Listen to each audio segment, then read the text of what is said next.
will introduce our guest speaker shortly. Happy Father's Day. I just wanted to present to you, it won't take long, a poem that I wrote about fathers. It's called A Stellar Dad. Can everyone be quiet, please? Hare Krishna. Here it is. Papa, Pita, Père, Padre, Pater, names that address the one we know as Father. The person who's the most kind to your mother. Since childhood, he is your hero like no other. The one to run to with his strong open arms, hoisting you to greater heights when released from his paws. He offers you that fun, bumpy, horsey ride and insists you take to the swing and the slide. To mount the tricycle, dribble the ball, strike with the bat, he listens to your woes over a good-hearted chat. When toys are needed, he becomes the supplier. He works hard to be that provider.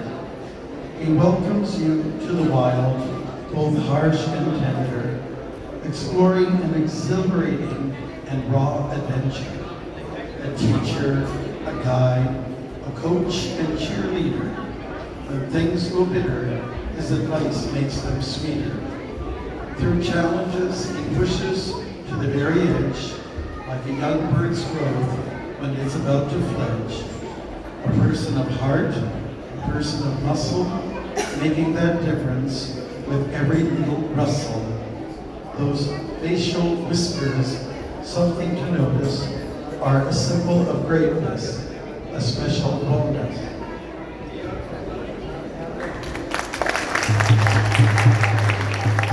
He's a rooster, a bull, a buck, a drake. He'll be the first to save you when life is at stake. A maker, a fixer, a breaker, all in one.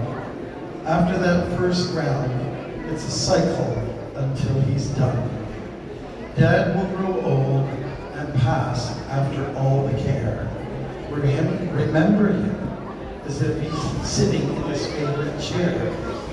From being the seed giver to the dispenser of love, his dedication earns him many blessings from above. Thank you. Happy Father's Day. Hi, what an amazing poem. Okay, so thank you everyone for coming to today's Sunday Feast program. I am very excited and honored to announce today's speaker, His Holiness Bhakti Vringa Govinda Swami Maharaj, better known as Bhakti Maharaj. So, for those that may not know, His Holiness Bhakti Govinda Maharaj joined the Hare Krishna movement in Buffalo, New York in 1971 and received initiation from Srila Prabhupada later that year. He served as a cook and pujari in Iskcon centers in Buffalo and Toronto until leaving for Vrindavan in 1977. From 1979 until 1987, he served in Iskcon temples in Greece, Israel, Italy, and France. B.B. Govinda Swami returned to Vrindavan in 1987 and while there established the Food for Life program. He has been initiating spiritual masters since 1992 and received sannyas initiation in 1993. From the year 2000, he was a GBC member and zonal secretary for Volga region CIS, Irish, Lebanon, and Syria. He is also co-zonal secretary for Mauritius, Kazakhstan, Uzbekistan, and many more. Maharaj is now retired from GBC service. B.B. Govinda Swami travels to join devotees in the congregational chanting of Krishna's names. He is known for his lively chanting and his ability to include all to participate. And you all will have the wonderful opportunity to partake in this kirtan today at 8 p.m.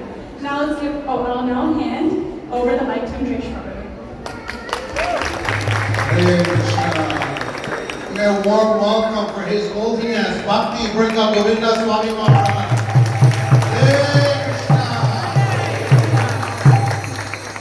So Manisha gave you an introduction of all the technicalities, but for us, Maharaj is coming home. This is his home. And in 1976, when Sri Sri Radha Kirtan Gopinath, our beloved deities, were installed, Maharaj came for the first time to Toronto from America, and Sri Sri Radha Kirtan Gopinath stole his heart, and he decided to stay here for many years, and he actually cooked with his own hands and did much service at Nurumuna Dham. So this is his home, and I firmly believe a piece of his heart remains in Toronto at Nurumuna Dham, even though he resides now in Sri Vrindavan Dham, the land of Krishna. But this is his home, and we'd like to go and give a warm, warm welcome to Maharaj, as well as, where did they go? Oh, there you go, there. Our humble Anandamurti Prabhu and Govinda Prabhu. We have a bad habit of shortening your names. So, if it was my way, I'd go there and have all of you offer a garland to Maharaj as a homecoming. But we can't offer 500 and 1,000 garlands today. So I like to do it with words. So when I say Hare, I want you to say Krishna as loud as you can. Hare! Krishna! No hands raised. Maharaj traveled from Mauritius just to come here for this weekend. Over 24 hours in transit to come here for a weekend. He's going back to Mauritius. So Mauritius devotees will wonder why Maharaj came all the way with that welcome. So can we try it again? Hare! Krishna! One more time from the bottom of your heart. Hare! Krishna! His Holiness, Bhakti Pringa Govinda Swami Maharaj ki! Prabhupada ki!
Jai Shri Gopal ki Jai Shri Shivadha Krishna Gopinath ki Jai Toronto Iskcon ki Jai Govinda ki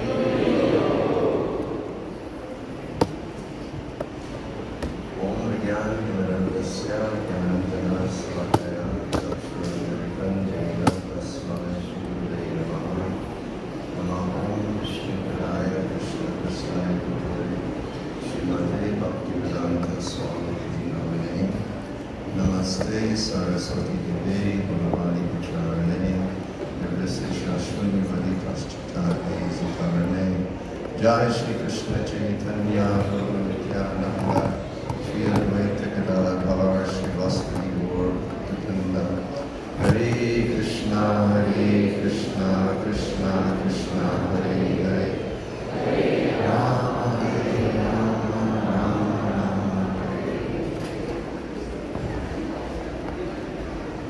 Hare Krishna, dear devotees. We are very happy to see you all today at New Raymuna Dham. I'm especially blessed to be here because when I come here, I get to have darshan of my beloved God brothers and God sisters who are sitting over here. We have His Grace, Shubhavilas Prabhu, and his good wife, Ashalata Mataji, is here. Praharna Devi Dasi, my god sister. We're like brothers and sisters since 1972.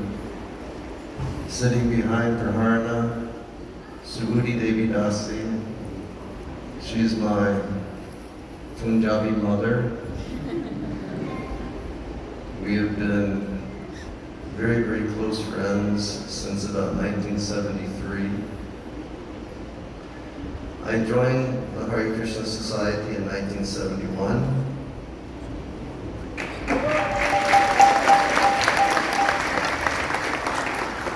I joined the Hare Krishna Society in 1971 in Buffalo, New York. And then on September 20th, 1972, my temple president came to me in the morning and he said, "Today I want to go to Toronto because they're installing the deities, Radha Krishna deities." He said, "Would you like to come with me?" And I said, "Yes, definitely." So we jumped in a car and we drove up to Toronto, and this was over at 187 Gerrard Street in Cabbagetown. And I remember staying in the back of the temple and staring at Radha Gopinath, and my prayer was, "Please save me. Please save me. Please give me your shelter and your mercy." And after the feast, after the installation ceremony, my temple president from Buffalo, he said, "Now it's time to drive back." And I folded my hands and I said, "It's so enlivening here in Toronto." I said, "Could I please stay here for 2 weeks to become surcharged in the Association of the Devotees?" And my temple president, he was a different type of temple president. He was very understanding. He looked at me and he said, "Yes," he said, "that being here will help you to feel more enlivened in your Krishna consciousness. You stay here for 2 weeks." I said, "Thank you so much." And then 2 weeks later, I happened to walk into the temple office just when the phone call was coming. It was my temple president from Toronto, from Buffalo. And he said, "Now it is time for him to come back." And the temple president, he said, "Just a moment." He put his hand over the receiver. He said, "Your temple president wants you to come back." And I said, "Please ask him if I can stay." I said, the devotees here are so wonderful. The devotees here are so kind. The devotees here are so compassionate. The devotees here are so loving and they're so enlivened. Ask him if I could stay here. And so he picked up the phone. He said, he's feeling so wonderful here in his Krishna consciousness. He wants to know if he can stay. And because my temple president was a very wonderful person, he said, if it's the best thing for his spiritual life, please tell him that I allow him to stay there. So, Kircho Gopinath, they saved me. And I served in Iskcon, Toronto from 1972 till 1977. And at that time, I defected and I went to India. And I left the North American continent at that time, and I haven't lived here since that time. I've always been on the other side of the world. So today is really is like a homecoming for me to come back and to see this temple. We were all so young, we all worked so enthusiastically to procure this temple for Srila Prabhupada. And after 50 years, to see that the temple room is filled, the Krishna consciousness is thriving, is such a great pleasure to my heart. So my greatest thanks to my God brothers and my God sisters, and to all of the people who have assisted you all over the years. I think all of us, we owe a great debt of gratitude to these people. And they're very humble Vaishnavas, but really, they have kept our Krishna consciousness movement thriving here in your beautiful nation of Canada. I was told that I have a very short time to speak today, and originally they told me I had a half an hour, and I guess that's about the time that I do have. Generally, it takes me a half an hour just to say hello to people. But I would like to continue doing something that I was doing with the devotees in Mauritius before I came over here, and that is just reading Sri Chaitanya Charitamrita.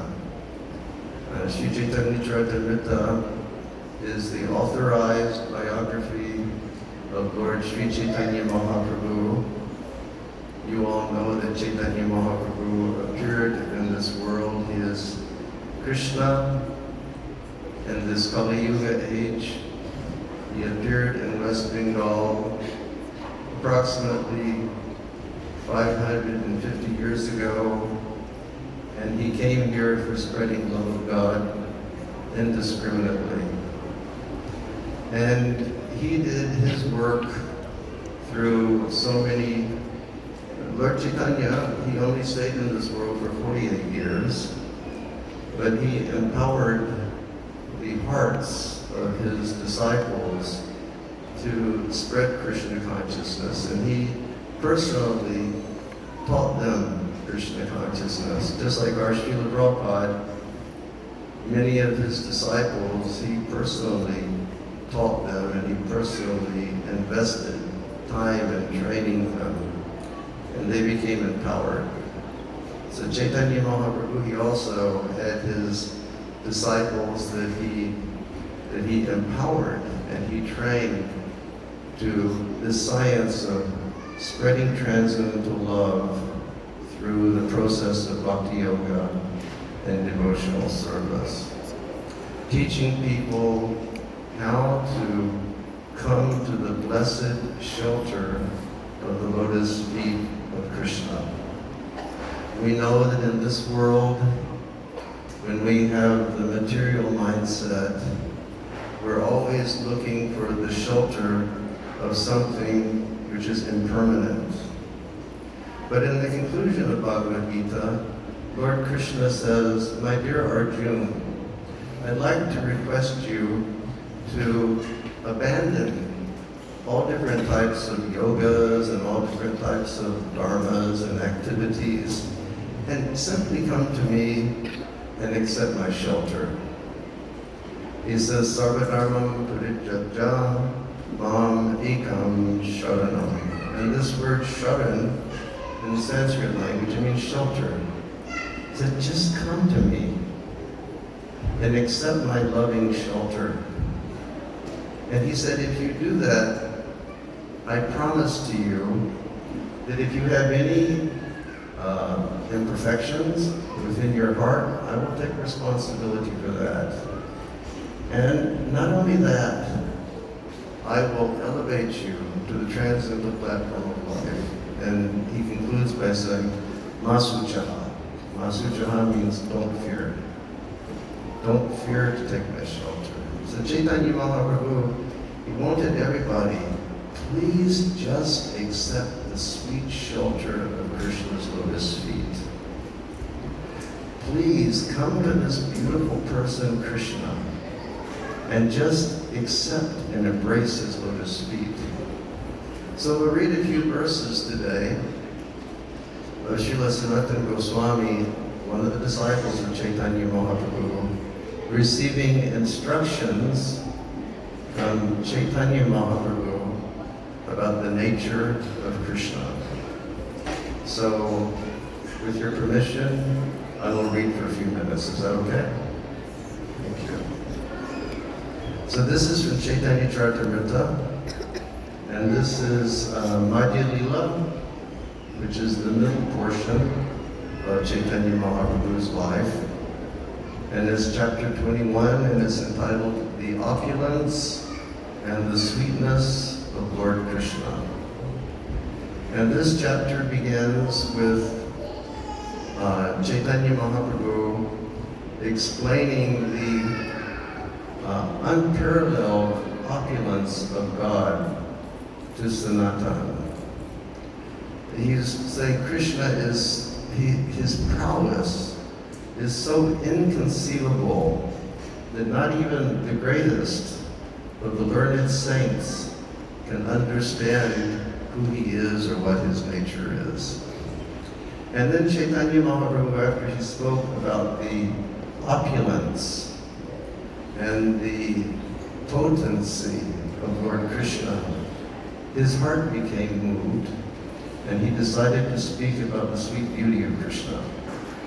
So we'll read about Krishna's sweet beauty for a few minutes, okay? In text number 102, Chaitanya Mahaprabhu says, My dear Sanatana, the sweet, attractive, transcendental form of Krishna is so nice. Just try to understand it. Even a fractional understanding of Krishna's beauty can merge the entire world into the ocean of love. He attracts all living entities throughout the world. The transcendental form of Krishna is shown to the world by Lord Krishna's internal spiritual potency, which is a transformation of pure goodness. This jewel-like form of Krishna is the most confidential treasure of his devotees. This form is manifest from Krishna's eternal activities and his pastimes. So we're always speaking about Krishna. And it's really important for us to understand Krishna is really a person. And Krishna is not a philosophical concept. Krishna is not just an energy, but Krishna is the supreme person who possesses all wonderful qualities. So he says, the wonder of Krishna and his personal feature is so great that it attracts even Krishna to want to taste his own association. You can imagine how beautiful that is. Krishna is so beautiful, if he sees himself in the mirror, he says, "Who is that? I want to be like that." Thus, Krishna becomes eager to taste his own wonderful beauty. Total beauty, knowledge, wealth, strength, fame, renunciation are the 6 opulences of Krishna. He is eternally situated in his opulences. Many times we hear the word Bhagavan. And Bhagavan means one who is full in all opulences. And Srila Prabhupada would always explain to us that these 6 opulences, the 6 opulences of the Supreme Personality of Godhead are, no one has beauty who can equal the beauty of Krishna. No one has wealth that can equal the wealth of the Supreme Person. No one has strength, no one has fame that can equal the Supreme Personality of Godhead. No one has renunciation in the same way that the Supreme Person has. So Srila Prabhupada would always say, a person who has these 6 qualities in full, he is known as Bhagavan, the possessor of all opulences, Krishna, the Supreme Personality of Godhead. So here, Lord Chaitanya is saying, just try to understand. Krishna is so beautiful that he attracts himself. And Srila Prabhupada, he gave us one book called Nectar of Devotion. It was his commentary on Srila Rupa Goswami's Bhakti Rasamrita Sindhu.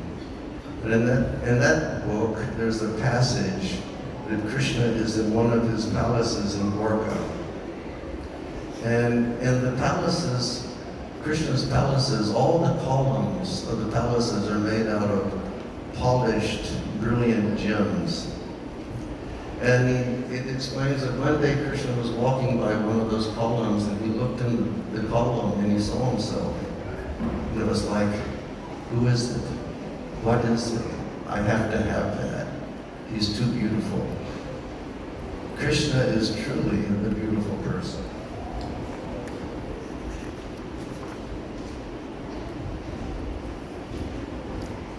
Ornaments caress the body. But the transcendental body of Krishna is so beautiful that it beautifies the ornaments that Krishna wears. Therefore, Krishna's body is said to be the ornament of all ornaments. That's nice, isn't it? It says, generally we wear some ornament to make our body more beautiful.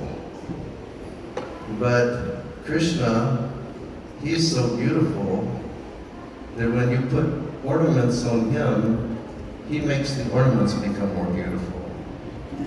And therefore it said that Krishna's body is the ornament of all ornaments. Despite the wonderful beauty of Krishna, there is his 3-curved way of standing.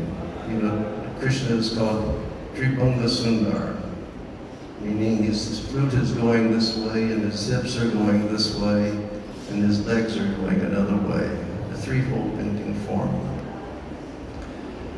His 3-curved style of standing beautifies his form.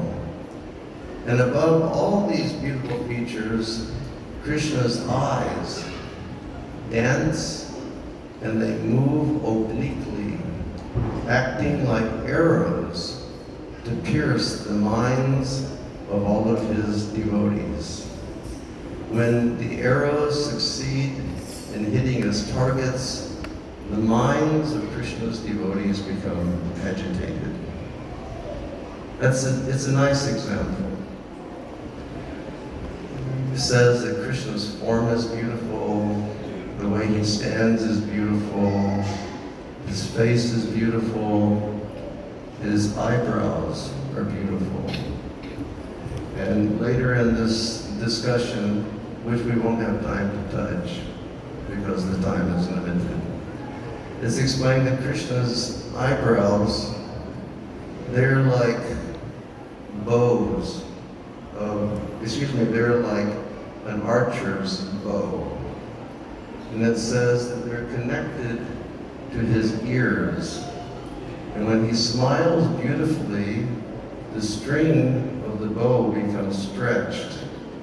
And then, when Krishna glances at one of his devotees, he shoots arrows into the hearts of the devotee. And then the devotee becomes overwhelmed with loving sentiment for Krishna. And our Srila Prabhupada, he told us that our real business in the International Society for Krishna Consciousness is to become the mad lovers of Krishna.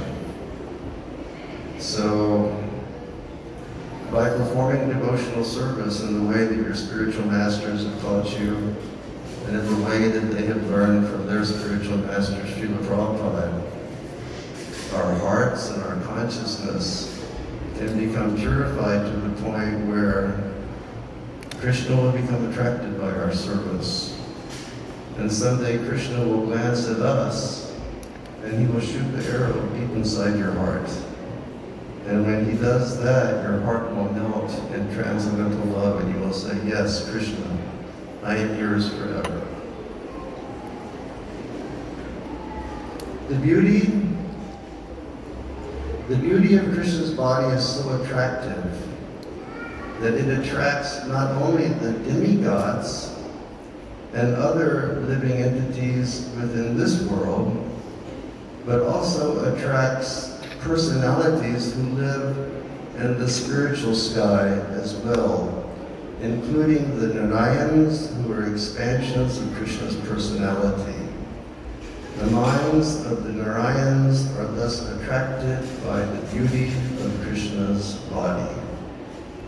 In addition, the goddesses of fortune, the Lakshmis, who are the wives of the Narayans, and the women, and are the women described in the Vedas as being most chaste, they are also attracted by the wonderful beauty of Krishna. So yes, my dear devotees, he is a person.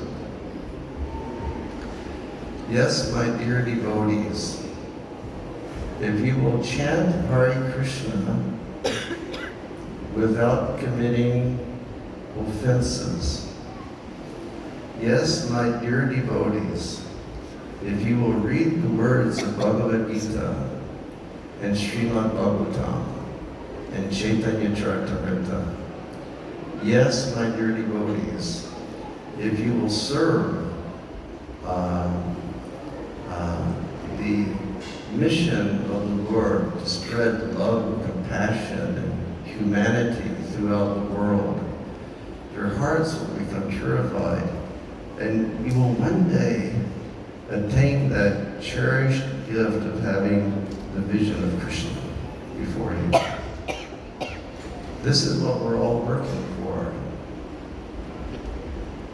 This is why we're chanting Mahamantra. This is why we're performing these activities of devotional service. Chaitanya Mahaprabhu has told us, Chitto Darpana Marjanam. If you chant Hare Krishna, your heart will become washed. He said, Bhava Mahadavagni Nirvapanam. If you chant Hare Krishna, the fire, the problems that we're always dealing with in this material world, they will become manageable. And he has said, if you chant Hare Krishna purely, that the lotus of your heart will open. And when the lotus of your heart will open, you, the eternal living being, the eternal soul who is part and parcel of Krishna, that will become realized. This is the process of self-realization in Krishna consciousness. I have one more minute, so I'll read one more verse.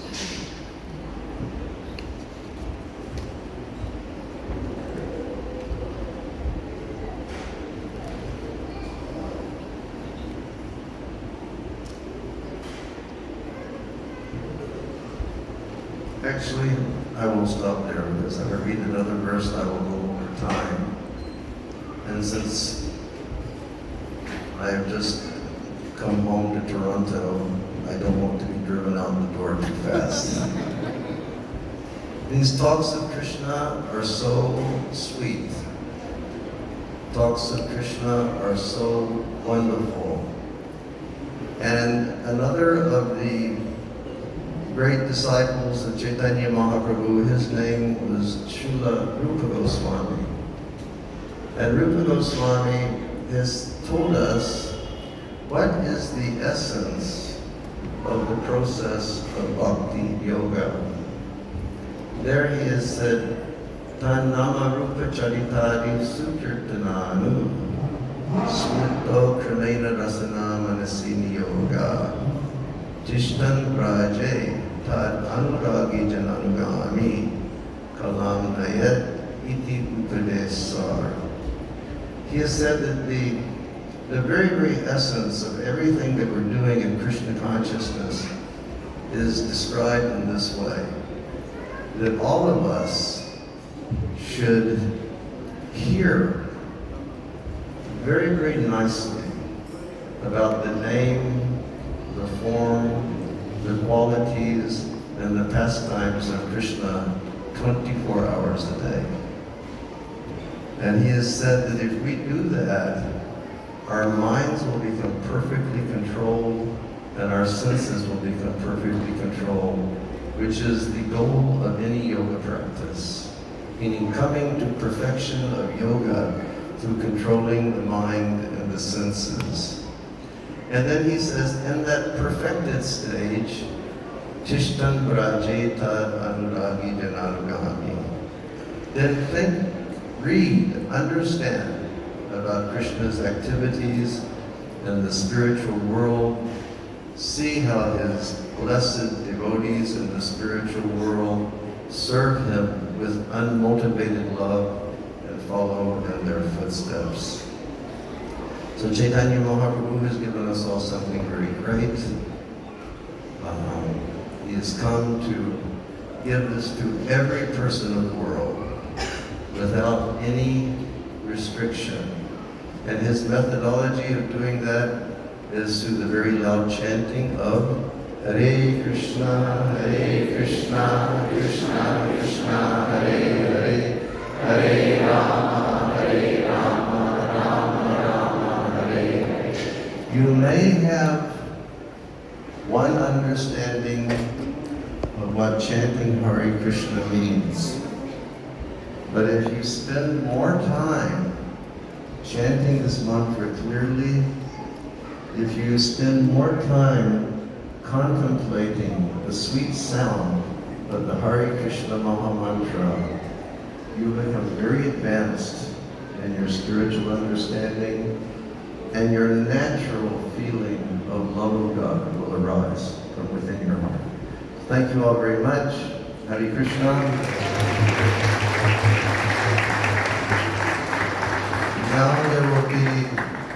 Now there will be very wonderful Krishna Prasadam served. Unfortunately, I didn't cook it today. If it had been 50 years ago, it would have been me cooking it. But I didn't cook today, but I'm sure it will be wonderful.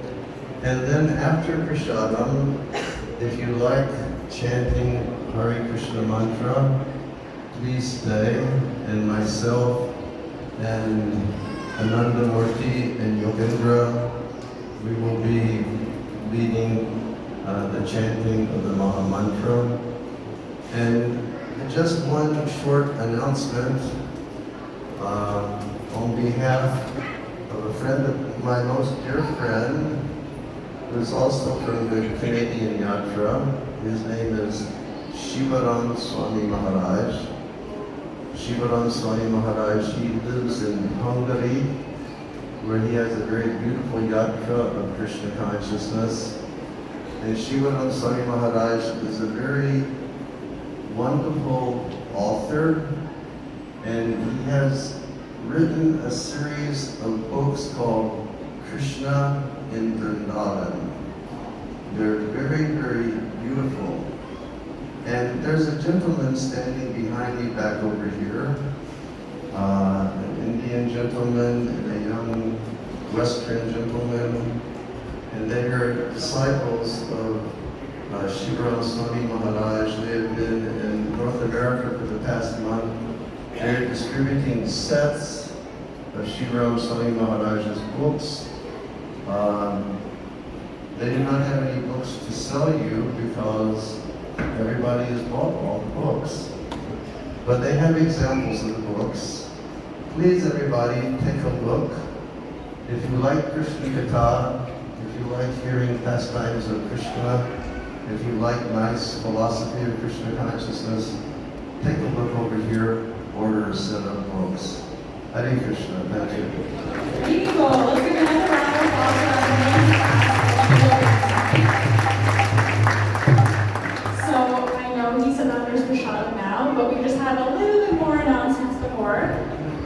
So one of Iskcon Toronto's biggest festivals of the year is Rath Yatra, also known as the Festival of India. So this year will be our 52nd. So the dates are Friday, July 12th, with our 12-hour kirtan from 10 a.m. to 10 p.m. here in the temple. Followed by Saturday, July 13th, with a parade pulling Jagannath, Subhadra, and Baladev down Yonge Street to Harbourfront. And then the festivities continue at Center Island with special activities, stage shows, displays, a free feast, gobi dots, and much more. The Center Island festivities continues on Sunday, July 14th, and you can also get postcards at the front desk or visit festivalvindia.ca for more information. So now I'm going to hand it over to Radhapriya for a special presentation. Hare Krishna, everyone.